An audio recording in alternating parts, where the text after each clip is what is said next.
Good Sunday morning. I'm Chloe Vincente, and you're watching the CBS 42 Morning News. Thank you so much for waking up nice and early with us. Breaking news right now out of Helena. The U.S. Marshals have arrested a man they say was wanted for murder in Wisconsin. If it wasn't for our camera lights, we'd be in the dark here at East Lake Park. Residents tell me the evidence is in plain sight, and you can see the crumbling foundation on this home. We've been around to several World Games venues today. Haven't seen too many people wearing masks. The spectators don't seem very concerned about COVID. This morning, an investigation is underway in Birmingham after police say a man was shot and killed inside a car with a baby inside. How are the drugs getting in?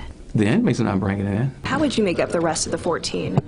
Well, we're going to be working with all of our partners on that. Neighbors and environmental groups fighting the potentially dangerous emissions coming from Bluestone Coke can breathe a sigh of relief tonight. We're here at the chapel at the Waters where Lindy Blanchard has just arrived. Tell us, how are you feeling so far tonight? Excited. In addition to the efforts from Democrats, there is at least one bipartisan push to deal with abortion access after the Supreme Court ruling. Even just along the shoulder here, you can see how cracked the side of the roadway is. You can see her behind me. The building is left charred and crumbling. If you live on this side of the tracks, it's a guessing game when a train's coming through and how long you could get stuck. Big news for fans of the Mexican pizza, which I found out during the break. Carly here is a fan. I do love the Mexican pizza. Michael, you know, I'd have to say I kind of disagree with the majority of the state, I guess. I'm more of a chocolate person, so I would go for the Reese's or the M&Ms as opposed to a Starburst. But I was saying that even before that ranking came out. I like it all. It's all sugar. The Alabama Department of Corrections has refused to speak with us and other media organizations about the deaths out of Donaldson Correctional Facility,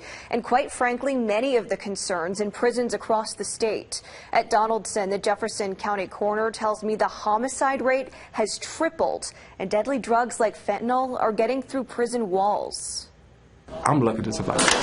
By the grace of God, I'm lucky to be out here alive. At 21 years old, Ronald McKeithen was sentenced to life in prison without parole. It was a robbery where no one was hurt or injured. McKeithen served 37 years behind bars until he got a second chance at freedom.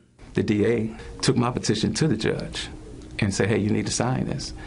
And once I got out, I just started went to work. Alabama Appleseed, the same organization that helped get him out, hired McKeithen to work with inmates and advocate for better conditions inside prisons like Donaldson. They're telling me that because of the lack of officers, there have been many nights when there's only 5 officers running the whole prison. In one word, how would you describe Donaldson Correctional Facility?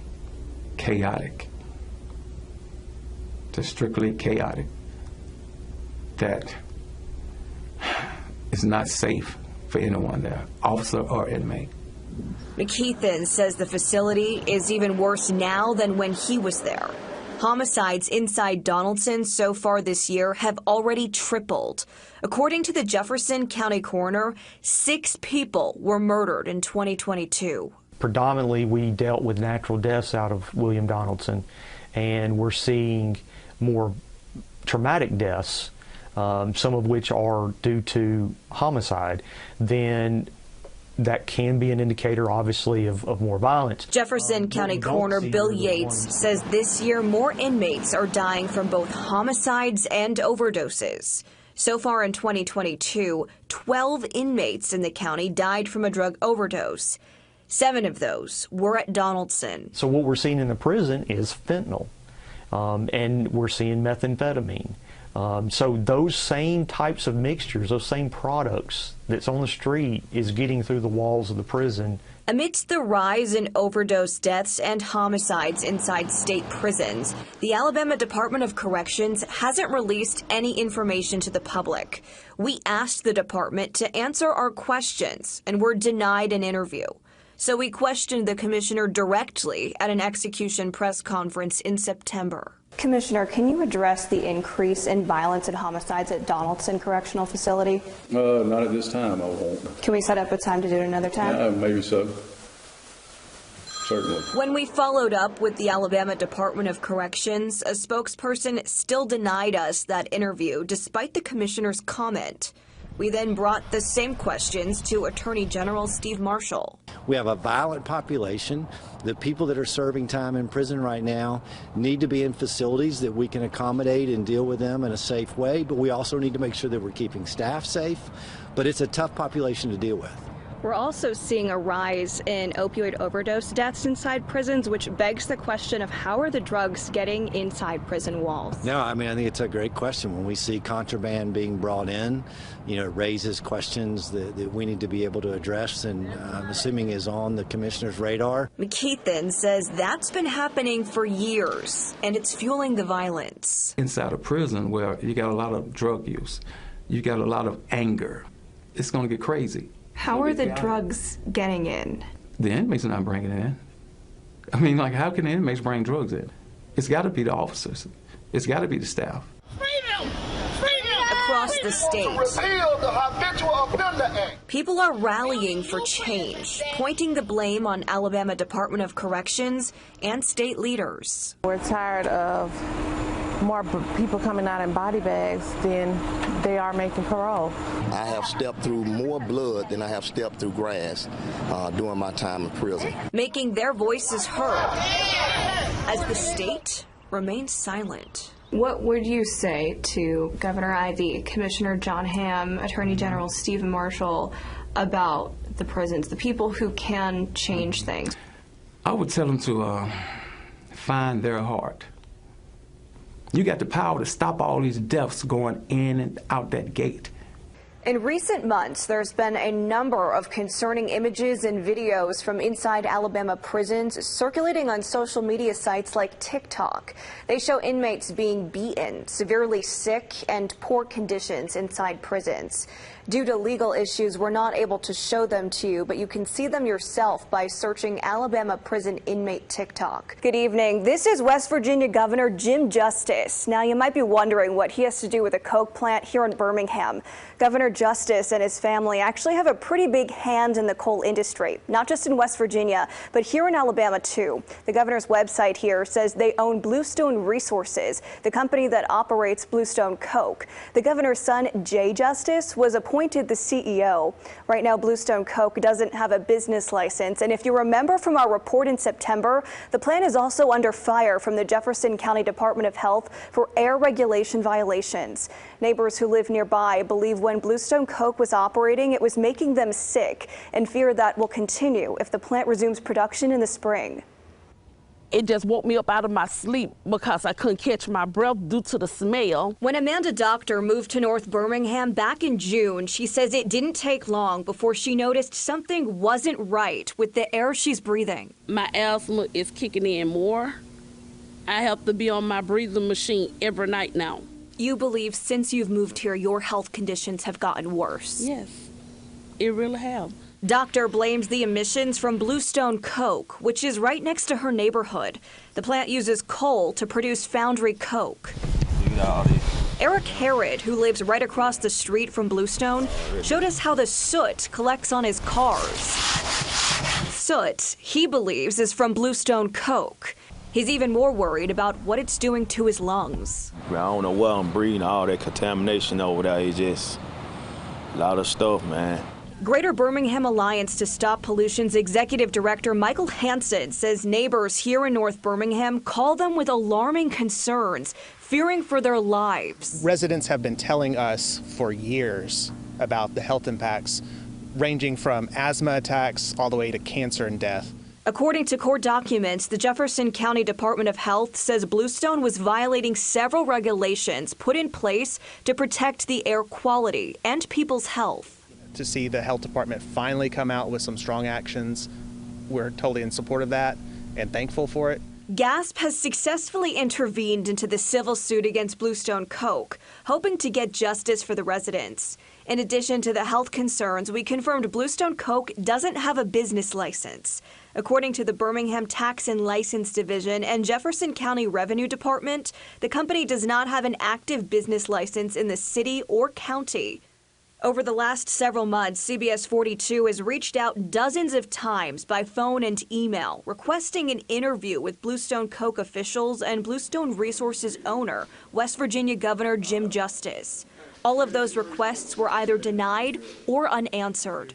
We even joined this Zoom press conference for Governor Justice back in late October, and we were removed from the call before we had the chance to ask questions. So then we went to Alabama Governor Kay Ivey to see if she's aware of what another governor is doing in her state. West Virginia Governor Jim Justice is operating Bluestone Coke in Birmingham without Bluestone Coke in Birmingham without a business license and with health violations. What are your thoughts on that? Well, I certainly don't have any details on that. Best you check with the company and what you said in Birmingham. Do you think we should be holding him accountable? He's the governor of West Virginia. Well, everybody needs to be held accountable. And accountability is exactly what neighbors in North Birmingham are asking for, saying their health is on the line. Bluestone should take the time. Walk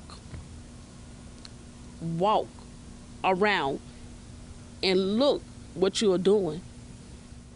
According to the Jefferson County Department of Health, the plant is currently in a cold idle, meaning they aren't producing any coke. In a press release, Bluestone officials said back in October they plan to continue operations in April 2022.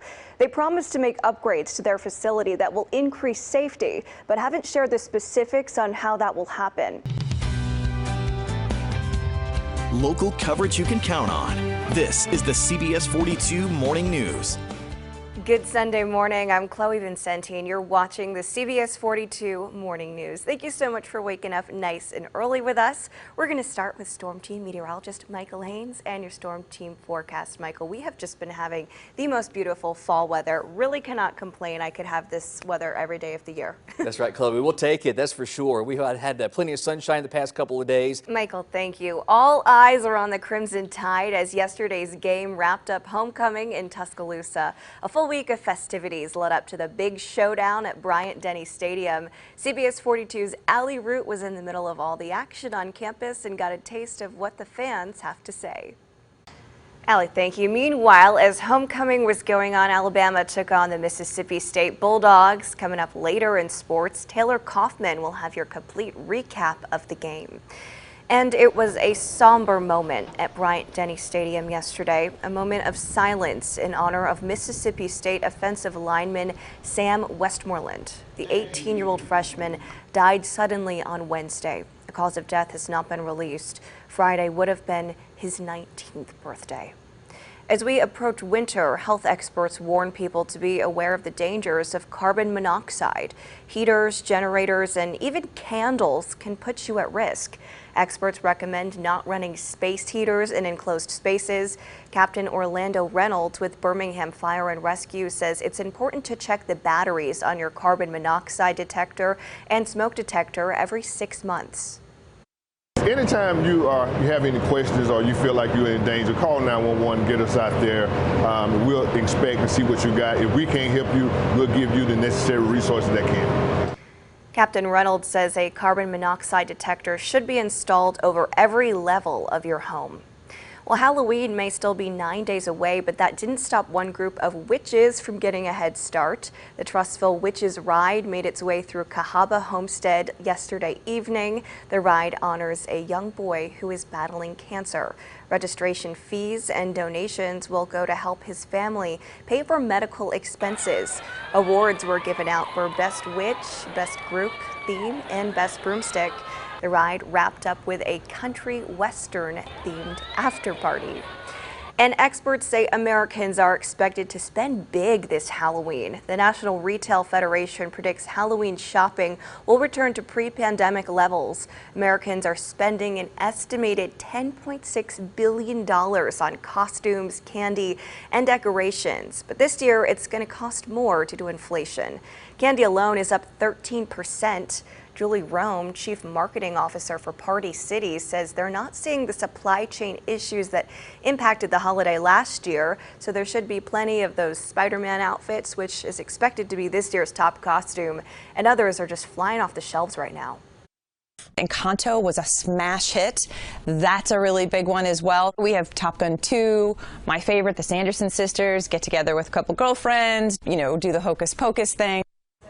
Another growing trend, Pet costumes. Americans are expected to spend $700 million just to dress up their furry friends, myself included. I just got my dog a pumpkin costume. Well, Election Day is just over 2 weeks away, and candidates across the country are making their case to voters.